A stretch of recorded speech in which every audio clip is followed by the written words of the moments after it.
नमस्कार दोस्तों, स्वागत है आपका हमारे YouTube चैनल पर। आज का टॉपिक है ग्रीन रिवॉल्यूशन। तो ग्रीन रिवॉल्यूशन यानी हरित क्रांति। हरित क्रांति की जो शुरुआत थी भारत में वो 1960s के दशक में हुई थी और इसका श्रेय जो जाता है नॉर्मन बोरलॉग को जाता है, जिन्हें वर्ल्ड में फादर ऑफ ग्रीन रिवॉल्यूशन भी कहा जाता है। और इन्हें 1970 में नोबेल का शांति पुरस्कार भी प्रदान किया गया था। भारत में अगर हरित क्रांति का नेतृत्वकर्ता की अगर बात करें तो डॉक्टर एम एस स्वामीनाथन है, जिन्होंने भारत में ग्रीन रिवॉल्यूशन को लेकर के आए। ग्रीन रिवॉल्यूशन का जो यानी हरित क्रांति का जो मेन उद्देश्य था, मेन पर्पस था, वो भारत में खाद्यान्न के क्षेत्र में भारत को खाद्यान्न के क्षेत्र में आत्मनिर्भर बनाना था, जिसमें एम एस स्वामीनाथन जी की बहुत पूर्ण भूमिका थी। और अभी ये न्यूज में इस वजह से है क्योंकि मक्के के उत्पादन में तीव्र वृद्धि हुई है। अगर पिछले 2 दशक में अगर देखा जाए तो मक्के के उत्पादन में, प्रोडक्शन में 3 टाइम वृद्धि देखी जा रही है, जो 11.5 से 35 मिलियन टन प्रोडक्शन देखा जा रहा है। अगर इसी को पर हेक्टेयर अगर एवरेज देखा जाए तो 1.8 से 3.3 टन उत्पादन हो रहा है, प्रोडक्शन हो रहा है इसका। और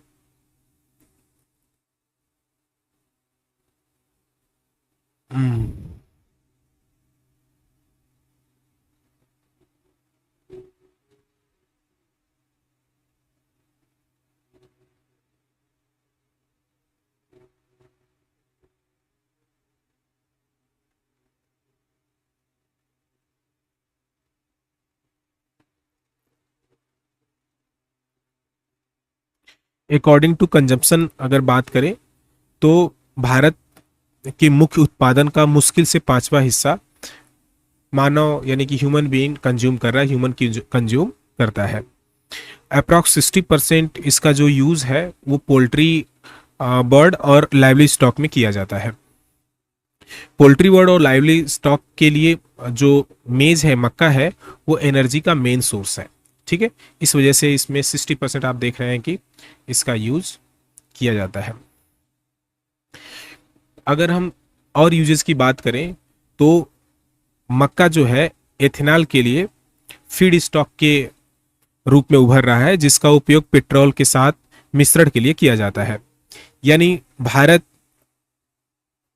अगर देखेंगे तो एथेनॉल का प्रयोग कर रहा है मक्के के साथ। और इंडियन एग्रीकल्चर रिसर्च इंस्टीट्यूट ने पहली बार वैक्सी मेज हाइब्रिड बनाया, विकसित किया, जिसमें इमाइलोपेक्टिन स्टार्च की मात्रा उसमें अधिक है, जिससे यह एथेनॉल के लिए एक अच्छा ऑप्शन हो जाता है, एक अच्छा विकल्प हो जाता है।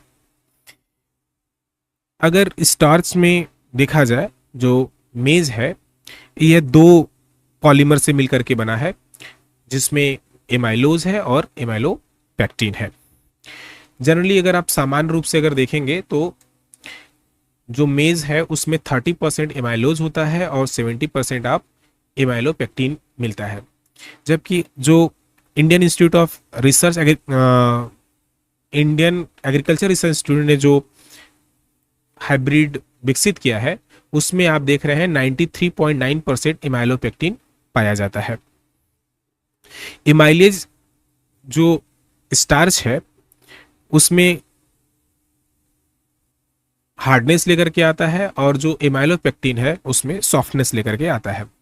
ठीक है, जो अनाज होते हैं, जो सीरियल होते हैं, उसमें इमाइलोज का काम है जो ग्रेन है उसको हार्डनेस प्रोवाइड कराना, और जो एमाइलोपेक्टिन है उसका काम है ग्रेन में सॉफ्टनेस प्रोवाइड करना।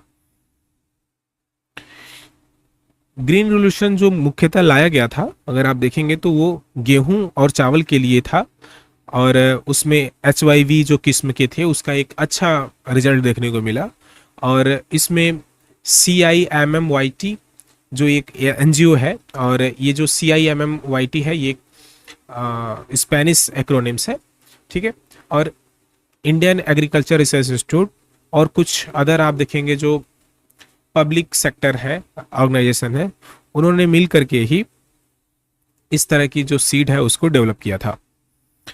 और अगर हम प्राइवेट सेक्टर की अगर बात करें तो मेज़ के उत्पादन में, मक्के के उत्पादन में प्राइवेट सेक्टर का बहुत बड़ी भूमिका है इस मार्क में, जिसमें 10 मिलियन हेक्टेयर से अधिक क्षेत्र में प्राइवेट सेक्टर हाइब्रिड जो ब्रीड है उसको डेवलप किया है, जो मोर देन 80% है।